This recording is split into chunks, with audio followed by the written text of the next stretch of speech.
What happens when an owner defaults in your co-op or condo? In the event of a default and foreclosure by a fellow owner, the co-op takes priority over the lending bank.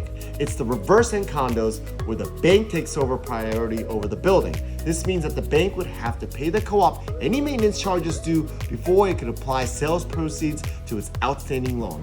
In contrast, in these circumstances, condos get only what's left over after the bank has been made whole.